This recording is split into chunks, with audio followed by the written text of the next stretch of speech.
If I had to start learning a new language from zero today, these are the exact tips that I would make sure that I am doing from day one. Hi, I'm Zeke. I've learned 3 languages in the past 3 years, y compris le français au niveau B2, ce qui est considéré comme courant. Entonces tengo un poco de experiencia en este tema.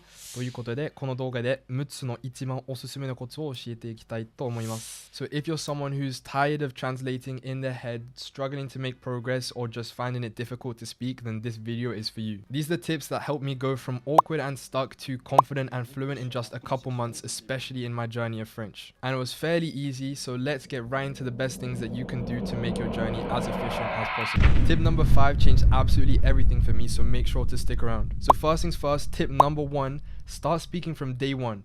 Even if it's badly, even if it's super broken, if you can't say anything, it doesn't matter. You need to be outputting the things that you learn in order to retain them and get used to formulating your own sentences. This is so essential, and it's something I make sure I do all the time from the beginning.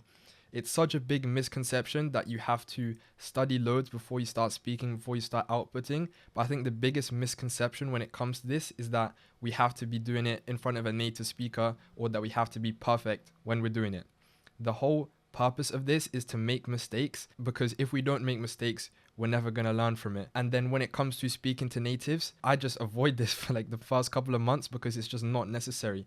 What I do every single time without fail is I'll speak to myself all the time in the language that I'm learning. And the thing is, speaking from day one builds confidence so fast and kills fear early. It allows you to understand what level you're at in the language because you're hearing yourself speak all the time. This will allow you to develop just an undeniable confidence in your ability to speak and produce the words that you already know, while mastering the craft of oral expression at the same time. Whether it's narrating your day out loud or just talking to yourself in the mirror, it makes boring tasks so much more fun. And a great tip to do this is just by talking to ChatGPT using the voice feature, and then you can ask tips, corrections, or just extra vocabulary that you didn't know. Number 2 is such a huge tip, and you have to make sure you're doing this, but you need to break the translation habit. If you are translating in your head, that means that you are learning a language the wrong way.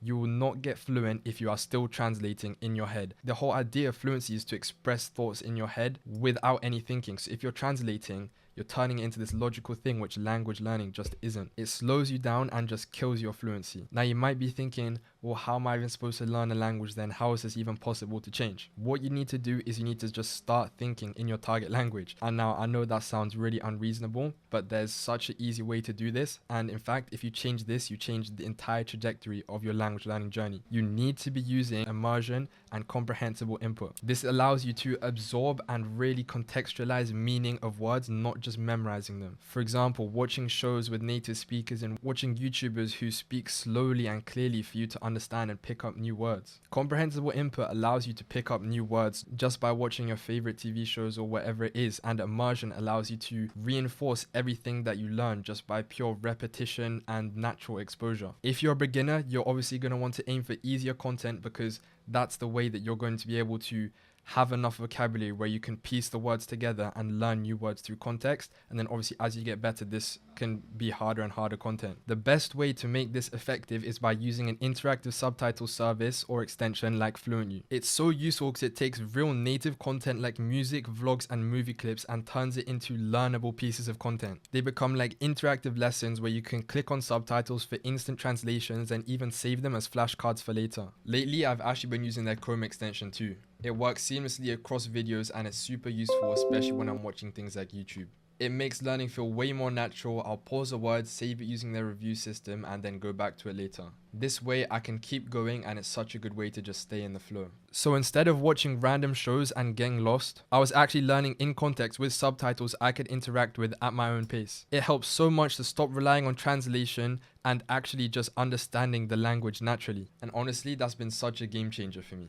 It just feels like I'm really absorbing the language instead of forcing it. If you're stuck translating things in your head or just don't feel comfortable at all in the language, then make sure to do this because it improves your comprehension, listening, just everything. And there's a big discount for those of you watching this video, so make sure to check the link down below if that does interest you. Your brain is designed to learn languages through context and emotion, so trust it and just follow the process. Results won't come overnight, but over time, your brain will adapt to the language and things will just become so much easier. Number 3 is so important to me, and it is shadowing native speakers daily. Pronunciation and accent is such a big deal for me because it improves the perception of your level by so much. You can have such a good accent and it's just going to boost how good people think you actually are in the language. Now, just doing this for a few minutes a day is going to help you develop such a native-like accent, and I think it's such a big reward for such a little amount of effort. All you need to do is pause the video or podcast that you're listening to and just repeat what the native speaker has said, trying to copy the rhythm, intonation, accent, everything, just trying to sound almost identical. In doing this, over time, you are literally just going to naturally and subconsciously produce those words by yourself with the correct pronunciation, intonation, and everything, and it's so worth it. Putting in just a little bit of effort to your pronunciation, accent from the beginning or wherever you are is going to yield such good results in the end, and it's always so much easier to correct mistakes in pronunciation earlier than later on, so the best time is to start now. Number 4, believe in yourself and just trust the process. Language learning is not about talent or a lack thereof. It's about time, momentum, and just using the correct method. If you don't know what method to use, then check out the videos on my page because I go through that a lot, or consider joining my community to copy the exact method that I use. I promise you that once you start switching to more natural, effortless methods that actually leverage the natural learning process of your brain, then everything becomes so much easier and small wins will stack up, and as soon as you get that momentum, you will just find language learning so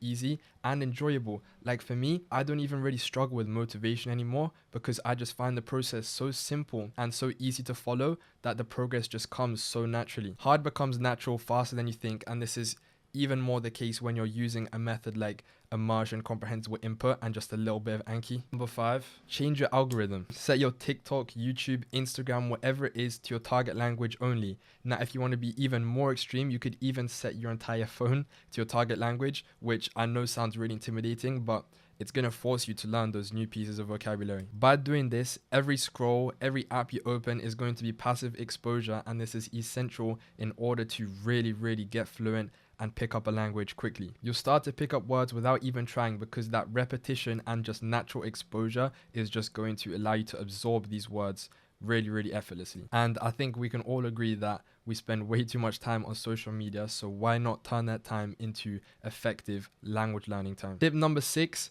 make sure that you're using SRS, more specifically Anki. Some people have very controversial opinions on this, but it's not a problem as long as you're following the last step. Essentially, what SRS is learning new words and spacing out strategically and systematically the times where you're reviewing these words in order to make sure that they're staying in the long-term memory. So for example, you'd learn a word and then maybe you'd review it the next day, and then if you remembered it, then you'd review it again in a week, and if you remembered it after a week, then you'd review it again in a month. And this way your reviews don't pile up and you can learn lots and lots of vocabulary and actually keep it in your head and not forget it. Anki has been so essential in my language learning journey, and I promise you that I would not have made the progress that I have without it. A lot of complaints that people make about Anki are the fact that you're learning words outside of context, which completely contradicts everything I just said in my last point. But the truth is, if you are doing things like immersion and comprehensible input, then the words you're learning in Anki outside of context are then going to be put into practice in things like immersion and comprehensible input, which just means it's not a problem whatsoever. And in fact, all it does is just increases your vocabulary and prepares you for things like immersion and watching native content even better. And remember, 5 to 10 cards a day is way better if you can be consistent rather than doing 50 cards per day and just giving up after a week. So let me know which tip you're going to try out first. Drop it in the comments. And if you want a deeper video on immersion or shadowing where I break down everything that I do, then just let me know. And finally, if you want to streamline your progress and just copy a method that has proven to be successful, then feel free to check out the link in the description or in my bio to join my community. Remember, you do not need to be perfect, just start.